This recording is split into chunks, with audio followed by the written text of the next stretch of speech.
একজন মানুষ অন্য মানুষের সাথে শত্রুতা করে বসেন, দুজন ঘনিষ্ঠ বন্ধু। এমনও এক সময় আসতে পারে যখন এনারা একে অপরের শত্রু হয়ে ওঠেন। এর অনেকগুলো কারণ হতে পারে, কিন্তু মূল কারণ হলো আলোচনা। আগে হ্যাঁ, আপনি যদি কারোর বিষয়ে আলোচনা করেন তাহলে সে আপনার শত্রু হয়ে যেতে পারে। এবার মনে একটা প্রশ্ন আসতে পারে যে এটা কিভাবে সম্ভব হতে পারে?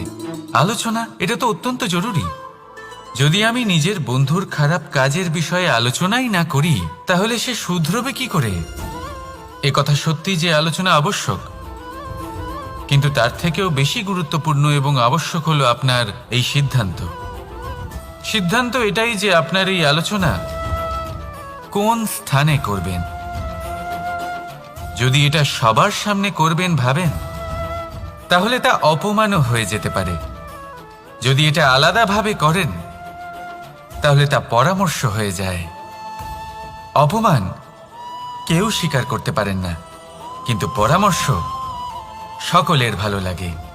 তাহলে যদি আপন কারোর জন্য ভালো কিছু চান, কাউকে শুধরে দিতে চান, আর আপনার মনে হয় আলোচনা আবশ্যক, তাহলে সর্বপ্রথম সময়, পরিস্থিতি আর স্থানের কথা মনে রাখবেন। নয়তো এই আলোচনা আপনাকে খুব ভোগাতে পারে। তাহলে আসুন আমার সাথে ভালোবেসে বলুন, রাধা রাধা। আপনার জীবনেও কি সমস্যা রয়েছে? অবশ্যই থাকবে। প্রত্যেকের জীবনেই সমস্যা থাকে। প্রত্যেক মানুষ জিজ্ঞাসাও করেন যে এই সমস্যা আসলে কি আর কেন আসে জীবনে। আপনাকে একটা কথা বলে দিই যে সমস্যা আসলে সেটা নয় যা আপনার পথে বাধা সৃষ্টি করে, বরং সমস্যা হলো সেটাই যেটা আপনি তখন দেখতে পান যখন আপনার একাগ্রতা আপনার পথ থেকে, আপনার লক্ষ্য থেকে সরে যেতে থাকে। আর এই সমস্যাগুলি দূর করার জন্য, এর সমাধান করার জন্য একটাই পথ আছে। নিজের সমস্ত ভাবনা আরো একবার একাগ্র করুন নিজের পথের দিকে, নিজের লক্ষ্যের দিকে। আপনার সমস্ত ভাবনা যদি কেন্দ্রীভূত হয় নিজের লক্ষ্যে, তাহলে এই সমস্যা দূরে থাকবে। যদি এরকম না হয়, যদি আপনার মন একটু অন্যদিকে চলে যায়, তাহলে এই সমস্ত সমস্যা আবার সামনে চলে আসে আর বাড়তেও থাকে। দেখুন, যেখানে আপনার লক্ষ্য রয়েছে, বাণ যদি সেখানেই চালাতে হয়, তাহলে দৃষ্টি তো সেদিকেই রাখতে হবে। তবেই তো আপনি সেই লক্ষ্য ভেদ করতে পারবেন। সেই জন্য মনে রাখবেন, সর্বদা লক্ষ্য রাখবেন নিজের পথে, সেই পথেই সামনে এগোতে থাকুন নিজের লক্ষ্যের দিকে। আপনি যত সামনে এগোতে থাকবেন এই সমস্যা তত পিছিয়ে যাবে।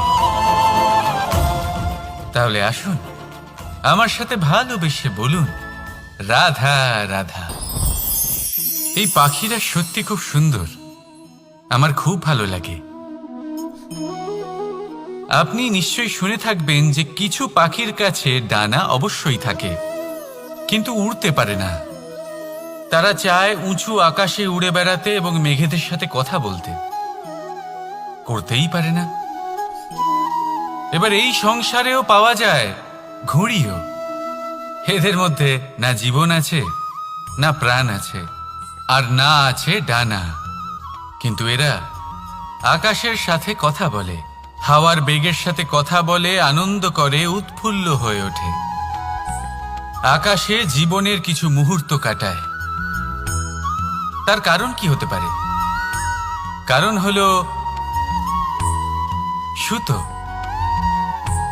এই সুতো যদি সঠিক হাতে থাকে, তাহলে এই কাগজের তৈরি ঘুড়িও আকাশের উচ্চতায় উড়ে বেড়াতে পারে। এবার এই সুতো আসলে কি? এই সুতো হলো আসলে ভালোবাসা। এই সুতো হলো আসলে বিশ্বাসের। আর এটা আপনি দিয়ে থাকেন তাদের হাতে যাদের আপনি বিশ্বাস করেন, যাদের আপনি নিজের সর্বস্ব দিয়ে দেন। ভেবে দেখুন, এই ভালোবাসা আর বিশ্বাসের সুতো আপনি যদি সঠিক মানুষের হাতে দিয়ে দেন, তাহলে আপনি অনেক উচ্চতায় উঠতে পারবেন, আকাশের উচ্চতায় উড়ে বেড়াতে পারবেন, মেঘের সাথে কথা বলতে পারবেন, পাখিদের মতো উঠতে পারবেন, যা ইচ্ছে তাই করতে পারবেন। শুধু এই মানুষ সঠিক হতে হবে, এমন একজন মানুষ যার মনে আপনার জন্য ভালোবাসা রয়েছে, এমন এক মানুষ যার মনে কোনো স্বার্থ নেই, যিনি পরোপকারী, এমন একজন ব্যক্তি যিনি আপনার অস্তিত্বকে বাইরে নিয়ে আসতে পারবেন, তাকে উজ্জ্বল করে তুলবেন। তাহলে ভালোবাসুন, আনন্দ করতে থাকুন, আর এই আনন্দ সহকারে বলুন রাধা রাধা। আমরা সকলে এমন ব্যক্তির সাথে থাকতে চাই যারা খুব মিষ্টি কথা বলেন, যাদের ব্যবহার আমাদের ভালো লাগে, যারা দেখতে সুন্দর হন, যাদের আমরা পছন্দ করি। আর সবসময় এমন ব্যক্তির থেকে দূরে থাকতে চেষ্টা করি যাদেরকে আমরা পছন্দ করি না, যাদের কথা আমাদের খারাপ লাগে, যাদের কথা একটু কঠোর হয়। আমরা সবসময় চেষ্টা করি এদের থেকে দূরে থাকার, ঠিক কিনা? কিন্তু যদি বাস্তবটা দেখি, তাহলে এই কঠোরতা জীবনে শান্তির প্রলেপ দেয়। ওষুধও একটু কড়াই হয়, কিন্তু এ কি করে? আমাদের সুস্থ করে তোলে। ঠিক সেইভাবেই ভালোবাসার এই অধ্যায় একটু কঠিন, একটু কড়াও মনে হতে পারে, কিন্তু এর ফল সবসময় আপনাদের স্বাস্থ্যের পক্ষে ভালোই হয়। সেই জন্য যদি কেউ আপনার নিন্দে করে, আপনাকে কড়া কথা শোনায়, আপনার ব্যাপারে আলোচনা করে, তার মানে এটা নয় যে সে আপনার শত্রু। হতে পারে তিনি আপনার বন্ধু হন, আপনার জন্য ভালো চান, আপনাকে শুধরে নিতে চান, আপনার মধ্যে কোনো পরিবর্তন দেখতে চান। সেই জন্য কখনো কারোর কথা শুনে বা কাউকে দেখে প্রাথমিকভাবে এই সিদ্ধান্ত নেবেন না যে তিনি আপনার শত্রু হন নাকি আপনার বন্ধু হন। এমনও শত্রু হয়ে থাকেন যে গুড়ের মতো মিষ্টি মিষ্টি কথা বলে আসলে আপনাকে বিষ পান করিয়ে দেবেন। আর এমনও বন্ধু থাকেন যারা আসলে নিমের মতো কড়া কথা বলেন কিন্তু আপনাকে অমৃত পান করান। এদের মধ্যে পার্থক্য করতে জানতে হবে, কে আসলে শত্রু হন আবার কে আসলে মিত্র হন। এই পার্থক্য যখন আপনি করতে শিখবেন, তখন আপনি এই সংসারের সব থেকে সুখী প্রাণী হয়ে উঠবেন। এই পার্থক্য বোঝা সহজ নয়, কিন্তু অবশ্যই আবশ্যক। রাধা রাধা। অসুখ। এমন কোনো মানুষ আছেন এই সংসারে যার অসুখ করে না? প্রত্যেক মানুষ কখনো না কখনো অবশ্যই অসুস্থ হয়েছে, তার এই শরীর রোগের শিকার অবশ্যই হয়েছে। এবারে দেখুন, এই রোগ আসে আবার এই রোগ চলেও যায়, কিন্তু সেই রোগ আমাদের কষ্ট দিতে কেন সক্ষম হয়? কারণ হলো স্বচ্ছতা। যদি এই স্বচ্ছতা শরীরে না থাকে, তাহলে মানুষকে শারীরিক কষ্ট পেতেই হবে। ঠিক সেইভাবেই অত্যন্ত প্রয়োজনীয় হলো এই স্বচ্ছতা যেন মনেও থাকে। যদি এই স্বচ্ছতা মনে না থাকে, তাহলে মানুষ চারিত্রিকভাবে কষ্ট সহ্য করেন। এবারে নিবারণ কি হতে পারে? বড়ই সহজ এর উপশম। যদি রোগ শরীরে হয়, তাহলে সর্বপ্রথম স্বচ্ছতা বজায় রাখতে শিখুন, এই শরীরকে পরিষ্কার রাখতে শিখুন। বিচক্ষণতার সাথে এই রোগের সম্মুখীন হন, ভয় পাওয়ার কোনো দরকার নেই। ব্যায়াম করতে থাকুন, সব ঠিক হয়ে যাবে। সেইভাবেই যদি এই অসুখ মনে হয়, তাহলে কি করা যায়? সর্বপ্রথম তার আধারের উপরে নজর দিন। আপনার এই আধারই হলো আপনার আহার। যা আপনি আহার করবেন সেরকমই মানুষ হয়ে উঠবেন। সেইভাবেই আপনি যেরকম ভাবেন সেরকমই মানুষ হয়ে উঠবেন। সেই জন্য নিজের ভাবনাকে শুভ করুন, নিজের দৃষ্টিভঙ্গিকে শুভ করে তুলুন, সব কিছু সঠিক হবে। আপনার আমার সবার মধ্যেই এক রাক্ষস বাস করে, তার সম্মুখীন হন, তাকে পরাস্ত করুন।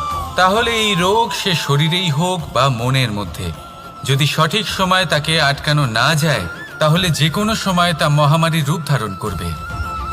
সেই জন্য সাবধানে থাকুন, সুস্থ থাকুন। তাহলে আসুন আমার সাথে ভালোবেসে বলুন রাধা রাধা।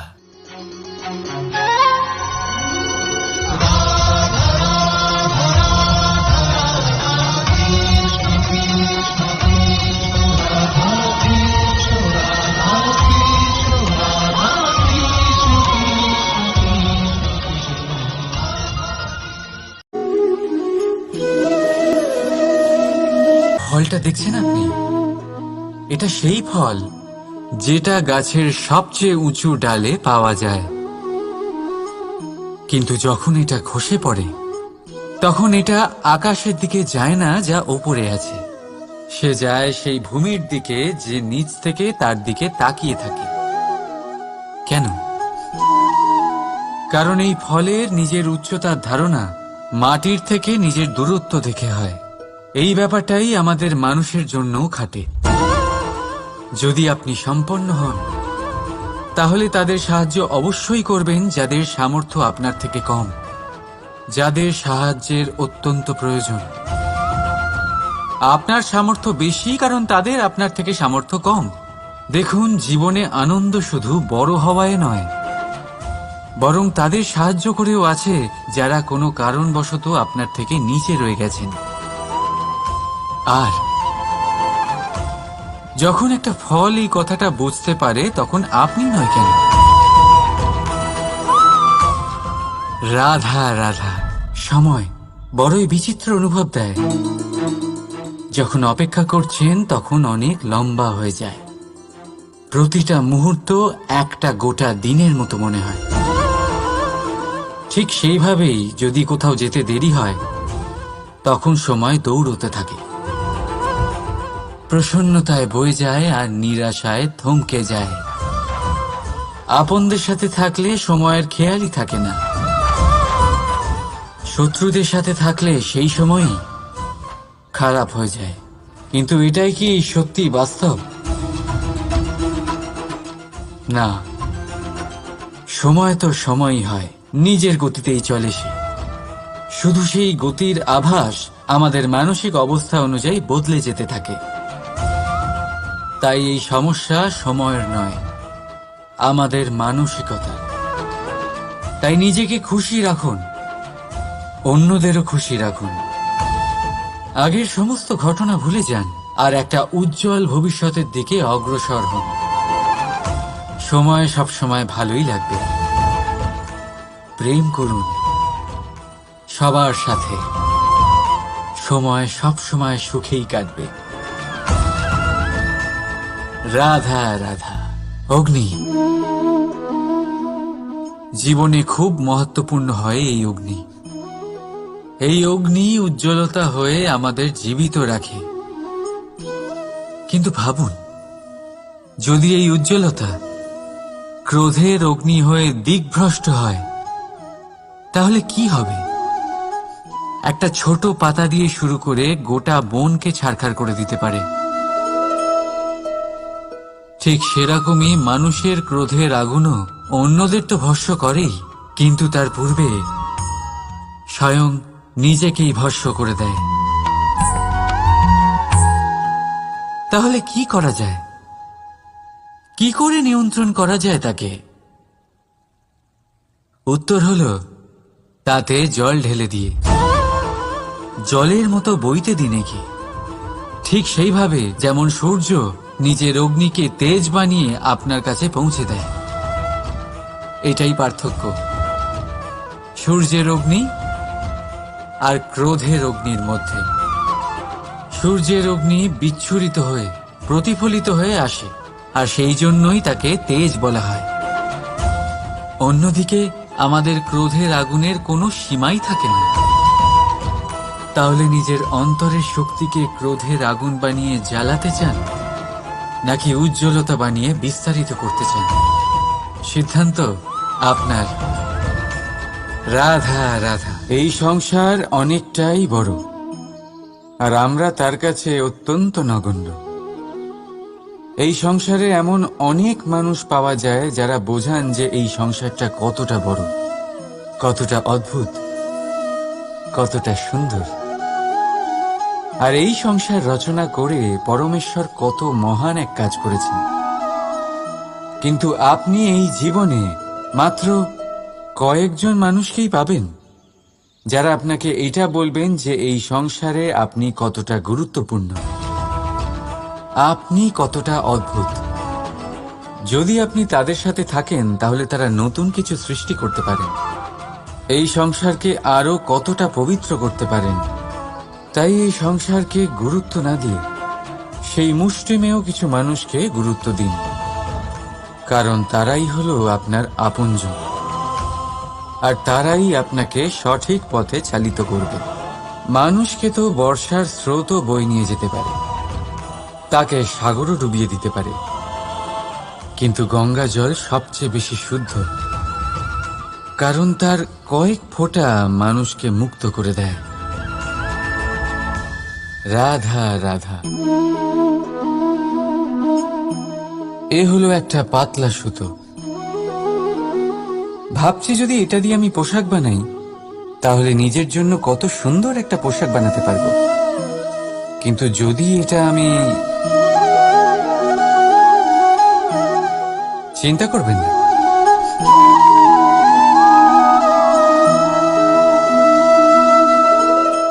দেখুন এই সুতো জোড়া লেগে গেল। শুধু পার্থক্য হচ্ছে এটাই যে আগের মতো এটা আর সরল নেই, আর এটার দৈর্ঘ্য আগের থেকে কিছুটা কমে গেছে। এই সংসারে প্রেমের সাথেও ঠিক এটাই হতে পারে। প্রেমের এই সুতো যা দুই মানুষকে একসাথে বেঁধে রাখে, অহংকার আর স্বার্থের আঘাত সে সহ্য করতে পারে না, ছিঁড়ে যায়। চেষ্টা করলে আবার এই সম্পর্ক হয়তো জোড়া লাগতে পারে, কিন্তু তা আগের মতো কখনোই থাকে না, কারণ মনে গিট পড়ে যায়। সেই জন্য প্রেমকে স্নেহের সাথে সামলে রাখুন, অহংকার আর স্বার্থের থেকে দূরে থাকুন। রাধা রাধা। আগুন কি করে? জ্বালায়। সেটা কাঠই হোক, কয়লা হোক, বস্ত্র হোক, যাই আপনি আগুনে দেবেন তা ভস্ম হয়ে যাবে। কিন্তু সোনা, যদি আপনি সোনা আগুনে ফেলেন, তাহলে তা কুন্দন হয়ে নিজের অস্তিত্ব তৈরি করে।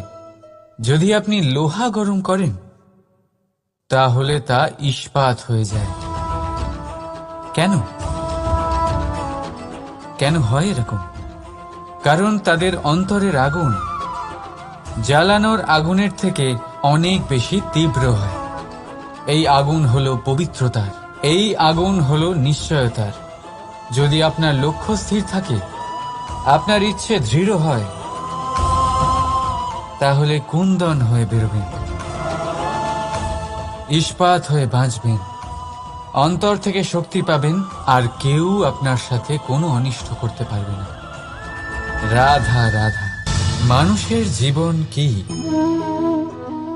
আপনি বলতে পারেন জন্ম আর মৃত্যুর মধ্যেকার সময়। আর মৃত্যু কখন হয়? যখন মানুষ শ্বাস নেওয়া বন্ধ করে দেয়, হাত পা নাড়ানো বন্ধ করে দেয়, ভাবা ছেড়ে দেয়। এমনটা নয়, মানুষের অন্তর। তার মৃত্যু তখনই হয় যখন তার অন্তরের করুণা শেষ হয়ে যায়।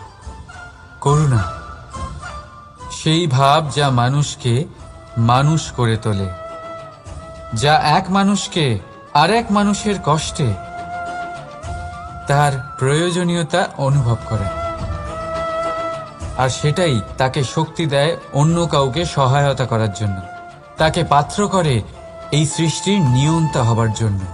দেখুন, এই সংসারে মৃত্যু কেবলমাত্র একবারই হয়, তাই তার আগে কেন মরব? এই করুণাকে কেন মারব? নিজের মনুষ্যত্ব বজায় রাখুন, মৃত্যুর পরেও আপনি জীবিত থাকবেন। রাধা রাধা। এটা হলো সূচ, আর এটা হলো তলোয়ার।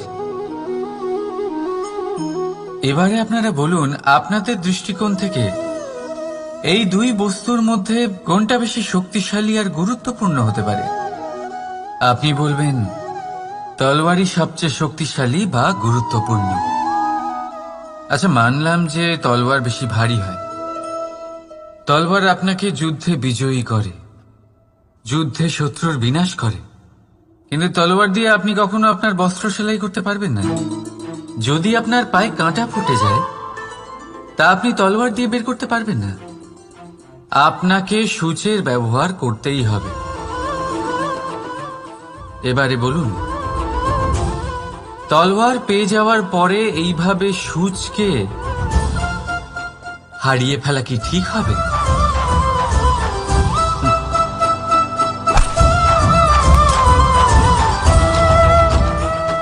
ঠিক সেইভাবেই জীবনে সম্পন্ন বন্ধু পাওয়ার পরেও আপনার সেই বন্ধুদের হারাবেন না যারা কম সম্পন্ন, দরিদ্র। কারণ তারা আপনার সাথে তখন ছিলেন যখন আপনি কিছুই ছিলেন না, আর জীবনে দরকার পড়লে তারাই আপনার কাজে আসবে, সম্পন্ন বন্ধু নয়। তাই যাকে ভালোবেসেছেন তার সাথে বন্ধুত্ব পালন করুন, চিত্ত আনন্দে জেগে উঠবে। রাধা রাধা। খুব সুন্দর একটা কাহিনী আছে। একবার এক ব্যক্তি নিজের অসফলতার জন্য ত্রস্ত হয়ে সময় দেবতার তপস্যা করতে বসলেন। উনি তপস্যা করলেন এবং সময় দেবতা প্রসন্ন হলেন, মানুষের রূপ ধারণ করে ওনার সামনে প্রকট হলেন। এবার সেই ব্যক্তি ওনাকে জিজ্ঞেস করলেন যে কি এমন আছে যার জন্য আপনি বারবার জয়ী হন আর আমি চিরকাল পরাজিত হয়ে থাকি? কেন এত পরিশ্রম করা সত্ত্বেও আমি সাফল্য লাভ করতে পারি না? তখন সময় দেবতা উত্তর দিলেন যে দিন হোক বা রাত, ঝড় হোক বা ভূমিকম্প, রোদ হোক বা বৃষ্টি হোক, সময়ের সূত্রপাত হোক বা প্রলয়, আমি থামি না, আমি চলতেই থাকি। আর সেই জন্য যিনি থেমে যান তিনি পরাজিত হন আর আমি জয়ী হই। এটাই আমাদের শিখতে হবে। জীবনে সবসময় চলতে থাকুন, কখনো থামবেন না। হ্যাঁ, কিছুক্ষণের জন্য বিরতি নিতে পারেন, বিশ্রাম করার জন্য, নিজেকে আরো সশক্ত করে তোলার জন্য, কিন্তু থেমে যাবেন না। নিরন্তর কর্ম করতে থাকুন, পরিশ্রম করতে থাকুন, তবেই এই সংসার আপনাকে মনে রাখবে। আসুন আমার সাথে ভালোবেসে বলুন রাধা রাধা। আমাদের জীবনে গুরুজনেরা, জ্ঞানী মানুষজন সবসময় একটা কথা বলেন, ধৈর্য ধরো।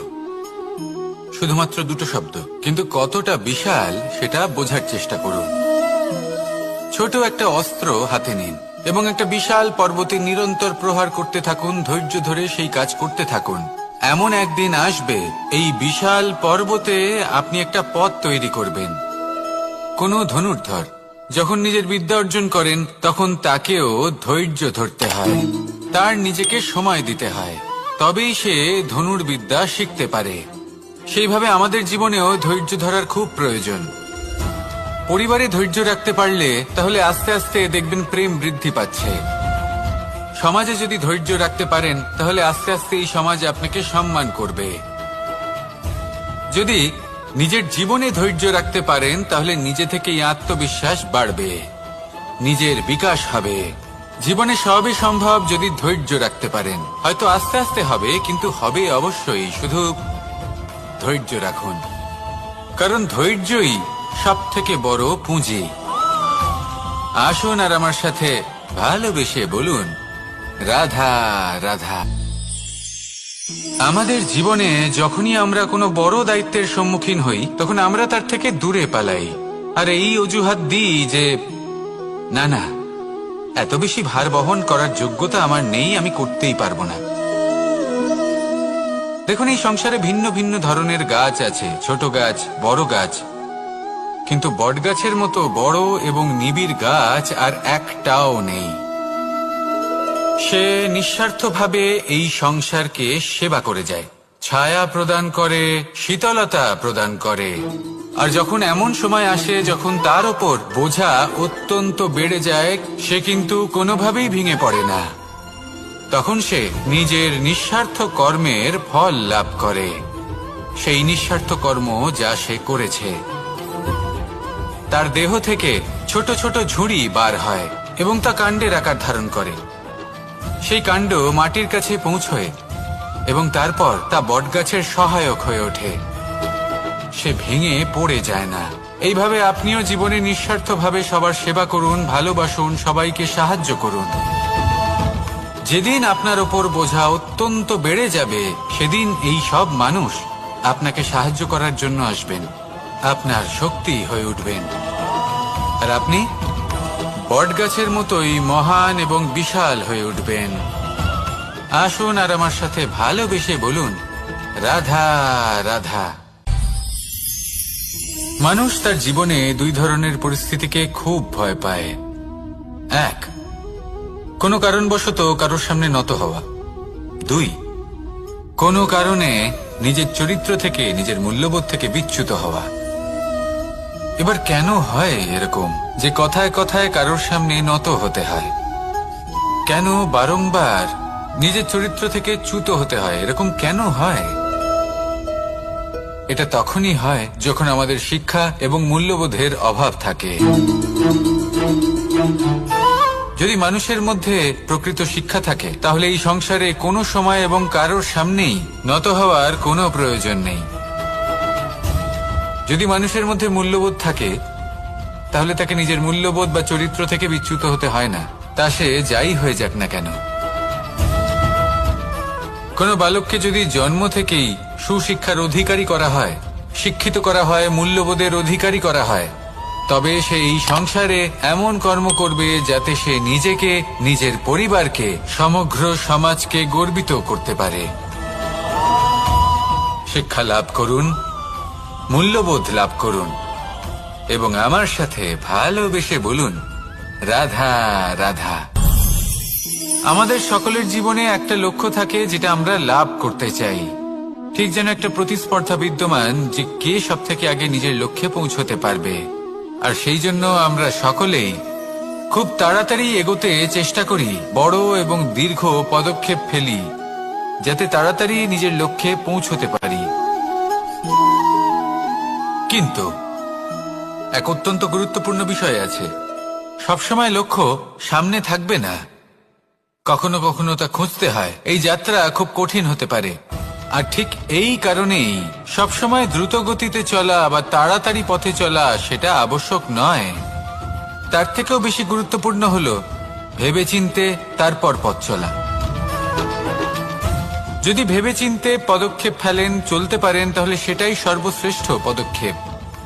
কখন কোন দিকে যেতে হবে, কখন কোথায় দিক পাল্টানো যাবে না, কখন গতি বেশি রাখতে হবে, কখন কম, কখন থামবো, কখন চলবো, এই সব কিছুর বিষয়ে জ্ঞান অত্যন্ত গুরুত্বপূর্ণ এবং ভেবে চিন্তে চলতেই হবে। সেই জন্য শুধু তীব্র গতিতে সামনে এগোলে চলবে না, ভাবনা চিন্তা করে এগোতে হবে। আসুন আমার সাথে ভালোবেসে বলুন, রাধা রাধা। কখনো কোনো প্রজাপতিকে উড়তে দেখেছেন? কি সুন্দর উড়ে বেড়ায় সে, এক ফুল থেকে অন্য ফুলে, এক পাতা থেকে অন্য পাতার ওপর। কিন্তু সে কিভাবে উড়তে শেখে কখনো ভেবেছেন? জন্ম থেকেই কিন্তু প্রজাপতির ডানা থাকে না, ও কিন্তু ছোট্ট একটা ডিমের আকারে জন্ম লাভ করে। তারপর সেই ডিমটি ভেঙে একটি কীট বাইরে আসে। আস্তে আস্তে সে বড় হয়, ওর শক্তি বৃদ্ধি পায়। তারপর সে সেই কীট দশা ত্যাগ করে নিজের ডানাগুলি মেলে। এই প্রক্রিয়া তার কাছে সরল নয়, অত্যন্ত যন্ত্রণাদায়ক প্রক্রিয়া, কিন্তু সে সেই যন্ত্রণা মেনে নেয়। আর তারপর আস্তে আস্তে সে উড়তে শেখে। শুধুমাত্র আকাশে উড়ে বেড়ায় তা নয়, আমাদের মনের মাঝে উড়ে বেড়ায়। এবার এই ডিম থেকে প্রজাপতি হয়ে ওঠার যে যাত্রা, এটা যতটা কঠিন, ততটাই কঠিন হয় এই সংসারে শ্রেষ্ঠ কর্ম করা, ততটাই কঠিন হয় এই সংসারে মহান হয়ে ওঠা। সেই জন্য প্রয়োজনীয় প্রচেষ্টা এবং সময়। নিরন্তর প্রচেষ্টা করতে থাকুন, পর্যাপ্ত সময় নিন এবং আপনি নিজেকে এই আকাশে উড়ন্ত অবস্থায় পাবেন। আসুন আমার সাথে ভালোবেসে বলুন, রাধা রাধা। পায়েস হলো আমার বিশেষ প্রিয়। এর মধুর স্বাদ মনকে প্রফুল্ল করে তোলে। ছোটবেলায় মা আমার জন্য পায়েস বানাতেন এবং আমাকে বলতেন যে গরম থাকতে থাকতে খেয়ে নে কানাই, ঠান্ডা হয়ে গেলে ভালো লাগবে না। কিন্তু আমিও দুষ্টু ছিলাম, ঠান্ডা হওয়া পর্যন্ত অপেক্ষা করতাম, আর ঠান্ডা হয়ে যাওয়ার পরে মার কাছে যেতাম আর ওনাকে বলতাম যে মা, পায়েস তো ঠান্ডা হয়ে গেছে, এটা গরম করে দিন। তখন মা হাসতেন আর বলতেন যে পায়েস না হয় আমি আবার গরম করে দেব কানাই, কিন্তু এর মধুর স্বাদ, সেই মিষ্টত্ব, সেই সুবাস সেটা আবার ফিরে আসবে না। কথাটা সত্যি। আর এই সত্যটাই আমাদেরও জীবনের সত্য। আমাদের জীবনের মধুর সম্পর্কগুলি এতে যখন কটুভাব প্রবেশ করে তখন সেই মিষ্টত্ব ফিরিয়ে আনা প্রায় অসম্ভব ব্যাপার হয়ে যায়। আপনি চেষ্টা করে সেই সম্পর্ক ঠিক করতেই পারবেন, তার জন্য অগাধ পরিশ্রম করতে হবে, কিন্তু আবার সেই মিষ্টত্ব কখনো ফিরে আসবে না। সেই জন্য আপনার জীবনের যে মধুর সম্পর্ক আছে যতটা সম্ভব চেষ্টা করুন তাতে মিষ্টত্ব বজায় রাখতে। কটুভাব আসতে দেবেন না। আসুন আর আমার সাথে মধুর স্বরে বলুন, রাধা রাধা। শব্দ শব্দ আসলে কি? শুধুই কয়েকটি অক্ষরের সমষ্টি, নাকি আমাদের বাণী? এই শব্দ এমন এক শক্তি যা কাউকেই নিজের বশবর্তী করে ফেলতে পারে। শব্দ এমন এক অস্ত্র যা কাউকে ক্ষত বিক্ষত করে দিতে পারে। এই শব্দ হলো একটি নাদ স্বরূপ যা কোনো ঘুমন্ত ব্যক্তিকেও জাগিয়ে তুলতে পারে এবং নিজের লক্ষ্যের দিকে অগ্রসর করতে পারে। শব্দে এত শক্তি আছে যে কারোর মনে এতটা আঘাত দিতে পারে যে সে হয়তো জীবনে আর কখনো এগোতেই পারল না। তাহলে এই শব্দের প্রয়োগ খুব ভেবেচিন্তে করবেন। এবং এই শব্দের মতোই হলো নীরবতা। অনেক সময় এই নীরবতা আমাদের সহায়ক হয়ে ওঠে। অনেক সময় এটা আমাদের অনুশোচনাকে অনেক বেশি বাড়িয়ে তুলতে পারে। ভীষ্ম পিতামহ, অঙ্গরাজ কর্ণ যখন দ্রৌপদীর বস্ত্রহরণ হচ্ছিল তখন এনারা নীরব ছিলেন। দুর্যোধনের বিরোধিতা করেননি, ওকে বাধা দেননি। আর তারপর কি হলো সেটা আপনারা সকলে জানেন। দেখতে গেলে নীরবতা চুপ করে থাকা, কিন্তু যদি কোনো দুষ্টের সামনে চুপ করে থাকেন, যদি তার বিরোধিতা না করতে পারেন, তাহলে এই নীরবতাই অনেক বড় পাপের আকার ধারণ করে। মনে রাখবেন আর আমার সাথে ভালোবেসে বলবেন, রাধা রাধা। আভূষণ। কার না ভালো লাগে এই আভূষণ? আমরা পরিশ্রম করি, ধন অর্জন করি আর আভূষণ কিনে থাকি, কখনো নিজের জন্য, কখনো বা তাদের জন্য যাকে আমরা ভালোবাসি, বা তাদের জন্য যাকে আমরা সম্মান করি। হয়তো সেই জন্যই সীতা চূড়ামণি ধারণ করেছিলেন এবং আমি সামন্তকমণি। কিন্তু এটাই কি সেই প্রকৃত আভূষণ যা আপনার মূল্য বৃদ্ধি করে? না। শ্রীরামের আভূষণ হলো ওনার নম্র ভদ্র ব্যবহার। মাতা সীতার আভূষণ হলো ওনার সততা, ওনার নিষ্ঠা, ওনার ত্যাগ। অর্জুনের আভূষণ ছিল ওনার একাগ্রতা। রাধার আভূষণ ওনার প্রেম। এই আভূষণ কোথাও নেই, আপনার মনে আছে। যদি আপনার মনে মিষ্টতা থাকে, তা শান্ত হয়, তাতে সততা থাকে, নিষ্ঠা থাকে এবং প্রেম থাকে, তাহলে আপনার অন্য আর কোনো আভূষণের কোনো প্রয়োজন নেই। আপনি যতই ভিড়ের মাঝে থাকুন, আপনার ঔজ্জ্বল্য চোখে পড়বে। আসুন আর আমার সাথে ভালোবেসে বলুন, রাধা রাধা। অগ্নি, চতুর্থ তত্ত্ব। সব থেকে বেশি গুরুত্বপূর্ণ, কিন্তু তার থেকেও বেশি ভয়াবহ। কখনো অগ্নিকে নিয়ন্ত্রিত রূপে উনুনে জ্বলতে দেখেছেন? এই অগ্নি আমাদের খাবার বানাতে সাহায্য করে, যা আমাদের শক্তি প্রদান করে। কিন্তু এই অগ্নি যখন বিচলিত হয়ে, অনিয়ন্ত্রিত হয়ে কোনো বনের আগুন হয়ে ওঠে, তখন মহা বিনাশ ঘটে যায়। আপনারই অন্তরের ঊর্জা হলো এই অগ্নি। এটা আপনার শক্তিও, আপনার ক্রোধ। একে ব্যবহার কিভাবে করবেন তা আপনারই হাতে। যদি কোনো ব্যক্তি নিজের অন্তরের এই ঊর্জাকে ব্যবহার করেন শক্তির রূপে, তাহলে সে বিকাশ ঘটাতে পারে, নির্মাণ ঘটাতে পারে। কিন্তু যদি কোনো ব্যক্তি তার অন্তরের ঊর্জাকে বিধ্বংসী অস্ত্র বানিয়ে ফেলেন, তাহলে নিশ্চিত রূপে মহা বিনাশ ঘটতে পারে, যাতে বিনাশ তারও অবশ্যই হবে। অনেক বছর পূর্বে এমনই এক আগুনের দ্বারা এই সুন্দর পৃথিবীর নির্মাণ হয়েছিল, আর অনেক বছর পূর্বে এমন এক আগুনেই সমস্ত জীব এবং সংসার বিলুপ্ত হয়ে গেছিল। এবার আপনি আপনার অন্তরের ঊর্জা দ্বারা বিনাশ ঘটাতে চান নাকি নির্মাণ ঘটাতে চান, সেই সিদ্ধান্ত আপনারই। আসুন আমার সাথে ভালোবেসে বলুন, রাধা রাধা। কখনো কখনো এমন হয় আমরা আমাদের বাড়ির উঠোনে বীজ বপন করি, আর তা বিকশিত হয় একটা সুন্দর বৃক্ষে। তার শাখাগুলি প্রতিবেশীর বাড়ি পর্যন্ত পৌঁছয়। ফলের বর্ষণ প্রতিবেশীর বাড়িতেও হয়ে থাকে, আর আমরা ভাবি গাছ আমরা উৎপন্ন করব আর ফল খাবেন আপনারা। এই কেমন কথা হলো? আপনাকে এই কথা বুঝতে হবে যে এসব হলো ভৌতিক বস্তু, সাংসারিক বস্তু।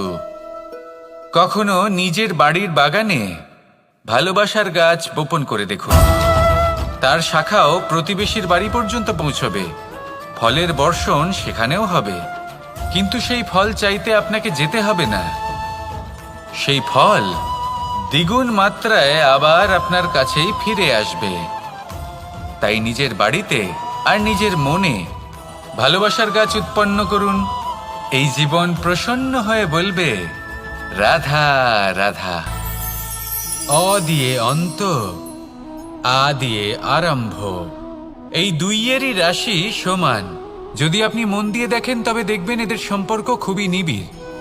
কিভাবে? যখন কোনো কিছু শুরু হয় এটা নিশ্চিত হয়ে যায় যে তা সমাপ্তও হবে। আরম্ভই যদি না হয় তার সমাপ্তও হবে না। যা আরম্ভ হয়েছে তার সমাপ্তি হলো অবশ্যম্ভাবী। এটাই হলো প্রকৃতির নিয়ম, একে এড়ানো যায় না। এবার এই কথা আমরা সকলে জানি। এবার মানুষ কি ভাবে যে সমাপ্তির পরে কি হতে পারে, এর উত্তর তাদের কাছে নেই। তাদের উচিত অন্য কোনো বিষয় ভাবা যা বেশি গুরুত্বপূর্ণ। এবার মানুষ এটা জানে না যে মৃত্যুর পরে কি হতে পারে, কিন্তু এই কথা অবশ্যই জানে যে জন্ম থেকে মৃত্যু পর্যন্ত এই সময়, যাকে আমরা জীবন বলে থাকি, এই সময় আমরা কর্ম করতে পারি। এই কথা তো আমরা জানি। তাহলে এমন কি কর্ম করা যেতে পারে যা আমাদের সমাপ্তির পরও আমাদের প্রাসঙ্গিক করে রাখতে পারে, এই বিষয়ে ভাবা উচিত। যে জন্মগ্রহণ করেছে তার মৃত্যু হবেই, এটা সাধারণ বিষয়। কিন্তু ইতিহাস আজও সেই সকল মানুষজনকে স্মরণ করেন যাদের এই সংসার তাদের মৃত্যু নয়, বরং তাদের জীবনকালে যে কর্ম তারা করেছেন তার দ্বারা মনে রাখেন। সেই কর্মের কারণে এই সংসারে তাদের নাম, তাদের কর্ম, তাদের ব্যক্তিত্ব, তাদের কীর্তি অমর হয়ে থাকে এবং থাকবে। আপনার কাছে এতটা সময় নেই যতটা আপনার মনে হচ্ছে আপনার কাছে আছে।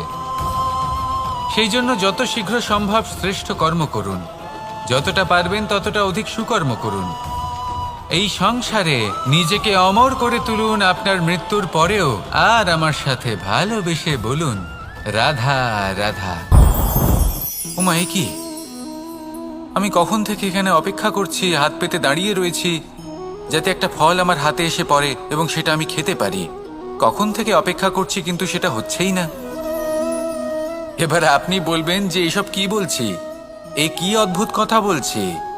যদি ফল খেতে হয় তাহলে আমাকে বৃক্ষে চড়তে হবে, ফলের কাছে পৌঁছতে হবে, তবেই তো ফল পাবো। এবার এটা অত্যন্ত সহজ ব্যাপার, কিন্তু এই বিষয়টা আপনি নিজের জীবনের প্রসঙ্গে ভেবে দেখুন। লক্ষ্য কোথায় আছে আপনি জানেন, সেই লক্ষ্যে পৌঁছানোর পথ কি সেটাও আপনি জানেন, সেই পথে চলার ক্ষমতাও আপনার রয়েছে, কিন্তু তাও আপনি নিজের লক্ষ্য লাভ করতে পারছেন না। কেন? কারণ আপনি অপেক্ষা করছেন যে লক্ষ্য আপনার সামনে চলে আসবে, কিন্তু তা হয় না। লক্ষ্য সে যাই হোক না কেন, ধন হোক, প্রেম হোক, কোনো সম্মান হোক বা মোক্ষ হোক, যদি আপনি তার দিকে অগ্রসর না হন তাহলে ফল প্রাপ্তি অসম্ভব ব্যাপার, তা কোনোদিনই হবে না। সেই জন্য আপনার চোখের সামনে আপনি যদি নিজের লক্ষ্যকে দেখতে পান তাহলে উঠুন এবং সেই দিকে অগ্রসর হতে শুরু করুন। নিজের অন্তরের সকল অশুভ গুণ দূর করুন, অলসতা ত্যাগ করুন, অজ্ঞানতা ত্যাগ করে দিন এবং চলতে থাকুন। অবশ্যই মনোবাঞ্ছিত ফল লাভ করতে পারবেন।